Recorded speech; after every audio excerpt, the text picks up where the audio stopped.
Destiny প্ৰতিজন দৰ্শকক পুৱাৰ সম্ভাষণ জনাই আৰম্ভ কৰিবলৈ লৈছোঁ 14 মাৰ্চ শুক্ৰবাৰ ৰাশিফল।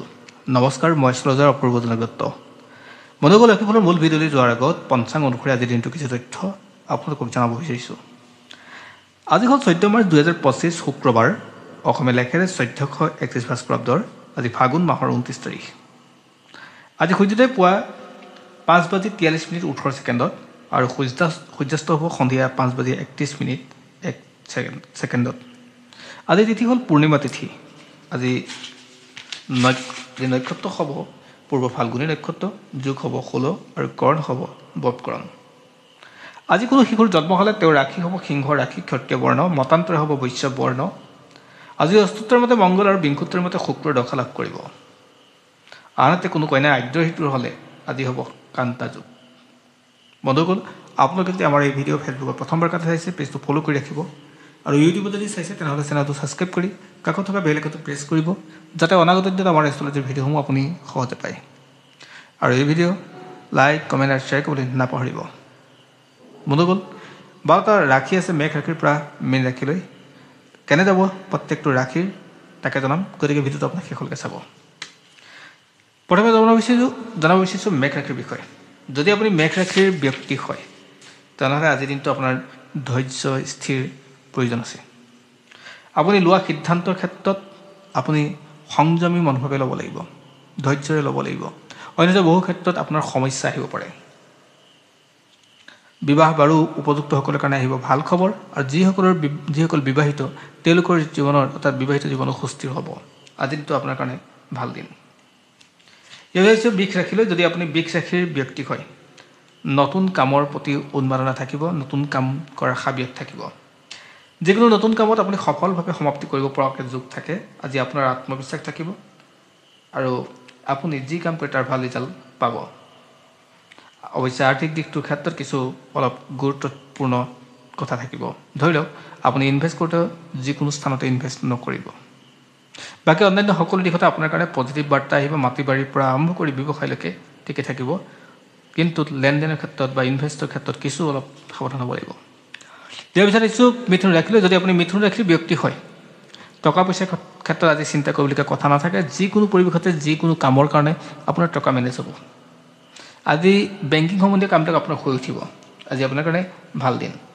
জ্যেষ্ঠজনৰ উপদেশ মানি চলিবলৈ যত্ন কৰিব আৰু নিজৰ সাহস আৰু ত্যাগৰ বিনিময়ত আপুনি শ্ৰেষ্ঠ আসন অলংকৃত কৰিব। আজি আপোনাৰ কাৰণে ভাল দিন আৰু শুভবাৰ্তা আহিব। ইয়াৰ পিছত আহিছোঁ কৰ্কট ৰাশিলৈ। যদি আপুনি কৰ্কট ৰাশিৰ ব্যক্তি হয় আৰু আপুনি যদি ৰাজহুৱা কামত ব্যস্ত থাকে বা ৰাজহুৱা কৰ্মী বা ৰাজনীতিৰ লগত জড়িত, তেনেহ'লে আজিৰ দিনটো আপোনাৰ কাৰণে যথেষ্ট ভাল দিন। আপোনাৰ কথাত আজি যৌজ থাকিব, সাহস থাকিব, সত্যতা থাকিব। আজি আপোনাৰ কথাত আন মানুহে প্ৰেৰণা পাব, সাহস পাব। আপোনাৰ ব্যৱসায় যি চলি আছে সেই ব্যৱসায়ত আপোনাৰ উন্নতিৰ যুগ আছে। আজি সুন্দৰ পৰিৱেশত নিজৰ মন আৰু স্বাস্থ্য সুন্দৰ কৰিব পৰাকৈ আপোনাৰ যথেষ্ট সুবিধা পাব। আজি আপোনাৰ যান বাহনৰ যুগ আছে, অৰ্থাৎ যান বাহন পাব পৰাকৈ যুগ আছে। আজি আপোনাৰ কাৰণে পজিটিভ বাৰ্তা আহিব। ইয়াৰ পিছত আহিছোঁ সিংহ ৰাশিলৈ। যদি আপোনাৰ সিংহ ৰাশি হয় তেনেহ'লে যিকোনো ক্ষেত্ৰতে স্বাস্থ্যক লৈ অলপ সচেতন হ'বই লাগিব। যাত্ৰাপথ বৰ এটা পজিটিভ নহয়। ঘৰৰ ব্যক্তিৰ কথা আপুনি শুনিব লাগিব। চকুৰ অসুখ হ'ব পাৰে বিশেষকৈ। আৰু যিসকল শিক্ষকতাৰ লগত জড়িত হৈ আছে তেওঁলোকৰ কাৰণে আজিৰ দিনটো যথেষ্ট ভাল দিন আৰু আনৰ উপদেশ মতে কিছু কাম কৰিবলৈ যত্ন কৰিব। ৰাজহুৱা ব্যস্ততা বাঢ়িব আৰু ঘৰৰ ব্যক্তিৰো স্বাস্থ্যক লৈ অলপ সচেতন হ'ব লাগিব। ইয়াৰ পিছত আহিছোঁ কন্যা ৰাশিলৈ। যদি আপুনি কন্যা ৰাশিৰ ব্যক্তি হয়, আপোনাৰ ব্যয়বহুল জীৱন আজি হ'ব, অৰ্থাৎ টকা পইচা খৰচটো আজি বাঢ়িব। সঞ্চয়ৰ পৰিমাণ কমিব। সেই হিচাপে ভাতৃ ককাই ভাই বাই ভনীৰ পৰা আপোনাৰ কিছু অশান্তি বাঢ়িব আজি। বাকী টকা পইচাৰ লগত তেনেকুৱা ধৰণৰ বৰ টেনশ্যন নাথাকে, চিন্তা কৰিবলগীয়া কথা নাথাকে আৰু আপুনি যি ব্যৱসায় কৰিছে সেই ব্যৱসায়ত গ্ৰ'থ হোৱাৰ সম্ভাৱনা আছে। ইয়াৰ পিছত আহিছোঁ তুলা ৰাশিলৈ। যদি আপুনি তুলা ৰাশিৰ ব্যক্তি হয়, প্ৰেমৰ সংবাদ পাব, নতুনকৈ প্ৰেম জাগিব পাৰে বা পতি পত্নীৰ মাজত আন্তৰিকতা বাঢ়িব পাৰে আৰু প্ৰেমিকাসকলৰ মাজত বা প্ৰেমিকসকলৰ মাজত যি মতবিৰোধ আছে সেই মতবিৰোধ নাইকিয়া হ'ব। আপোনাৰ আদৰ সন্মান বাঢ়িব, আপোনাৰ ঘৰত হওক, আপোনাৰ ৰাজহুৱা কামত হওক। আজি আপোনাৰ কাৰণে ভাল দিন, দূৰ যাত্ৰা ভাল হ'ব আৰু সমান্তৰালকৈ আপোনাৰ কাম যদি আপুনি বিচাৰি আছে, কামত আপোনাৰ পদোন্নতি হ'ব বা কাম পোৱাৰ যোগ মিলিব। ইয়াৰ ভিতৰত আহিছোঁ বৃশ্চিক ৰাশিলৈ। যদি আপুনি বৃশ্চিক ৰাশিৰ ব্যক্তি হয়, আপোনাৰ কাষত যথেষ্ট মানুহৰ সমাগম হ'ব আজি আপুনি দিয়া উপদেশ পৰামৰ্শই যথেষ্ট মানুহে আজি কৃতকাৰ্য হ'ব। আজি আপোনাৰ কাৰণে ভাল দিন, লগতে আপোনাৰ কাষত থকা ব্যক্তিসকলৰ কাৰণেও ভাল। আপোনাৰ সঞ্চয় পৰিমাণ বাঢ়িব, সামাজিকভাৱে সন্মানিত হ'ব। আজি নিজৰ মনৰ আশা পূৰ হ'ব। আজি যি কাম কৰি আছে বহুদিনে সেই কামৰ আজি সফল সমাপ্তি ঘটিব। আজি আপোনাৰ কাৰণে ভাল দিন। ছাত্ৰ ছাত্ৰীসকলৰ কাৰণে যথেষ্ট ভাল দিন, আৰু যিসকলে নৃত্য গীত কবিতাৰ লগত জড়িত হৈছে তেওঁলোকৰ কাৰণেও ভাল দিন। ইয়াৰ ভিতৰত আহিছে ধনু ৰাশিলৈ। যদি আপুনি ধনু ৰাশিৰ ব্যক্তি হয়, তেনেহ'লে আজিৰ দিনটো কিছু আপোনাৰ কাৰণে চিন্তনীয়। হতাশাই আপোনাক সমস্যাত পেলাব।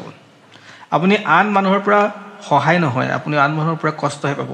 বহু ক্ষেত্ৰত আপোনাৰ বিশ্বাসীজনেই আপোনাৰ ঘৰুৱা ব্যক্তিয়ে আপোনাৰ ক'ৰবাত ন ক'ৰবাত আপোনাক সমস্যাত পেলাব। সেয়েহে আপুনি সাৱধান হ'ব লাগিব। দাম্পত্য সুখ কমিব, পতি পত্নীৰ মাজত কাজিয়া পেচাল হোৱাৰ যোগ থাকে। ৰাইজৰ লগত ব্যস্ততা থাকিলে আপোনাৰ ক্ষেত্ৰত যথেষ্ট শুভ হ'ব।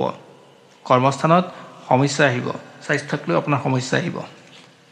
ইয়াৰ পিছত মকৰ ৰাশিলৈ। যদি আপুনি মকৰ ৰাশিৰ ব্যক্তি হয়, আপোনাৰ ঘৰ বাৰী এইবিলাকৰ ক্ষেত্ৰত যি বাধা হৈছে সেই বাধাবিলাক দূৰ হ'ব।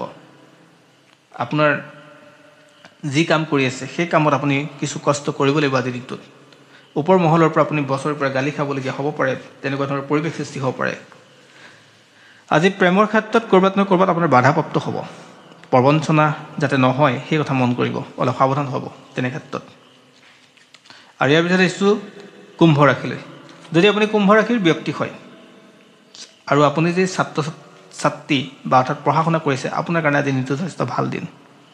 আপুনি চৰকাৰী চাকৰি কৰি আছে, চৰকাৰী ব্যৱসায়ৰ লগত কামৰ লগত ব্যৱসায় কৰি আছে, তেনেহ'লে আজি দিনটো আপোনাৰ কাৰণে ভাল দিন। প্ৰেম ভাল পোৱা এইবিলাকত আপোনাৰ আজি যথেষ্ট শুভ হ'ব। নতুন নতুন চিন্তাই আপোনাক উচ্চ খাপলৈ নিয়াৰ পৰিকল্পনা কৰিব, অৰ্থাৎ আপোনাৰ উচ্চ খাপলৈ যাব পৰাকৈ আপোনাৰ সুবিধা হ'ব। আপুনি নতুনকৈ ঘৰ বাৰী কৰিম বুলি যদি ভাবিছে, আজিৰ পৰা আৰম্ভ কৰিলে আপোনাৰ কাৰণে ভাল হ'ব। কৰ্মস্থানত আপোনাৰ আনন্দ হ'ব, কৰ্মস্থানত আপোনাৰ পদোন্নতি প্ৰগ্ৰেছ সকলো হ'ব। আজি আপোনাৰ কাৰণে ভাল দিন। আৰু আপোনাৰ যদি মীন ৰাশি হয়, তেনেহ'লে আনৰ লগত আপোনাৰ আজি প্ৰতিযোগিতা চলিব। যিকোনো ক্ষেত্ৰতে আপুনি প্ৰতিযোগিতাত নামিব লাগিব। প্ৰেমিক প্ৰেমিকাৰ পৰা আৰম্ভ কৰি পতি পত্নীলৈকে সকলো ক্ষেত্ৰত প্ৰতিযোগিতা হ'ব, অৰ্থাৎ তেওঁলোকৰ মাজত শ্ৰেষ্ঠজন নিজকে বিচাৰিবলৈ সক্ষম হ'ব। ভাতৃ ককাই ভাই বাই ভনীৰ পৰা আপুনি সঁহাৰি পাব।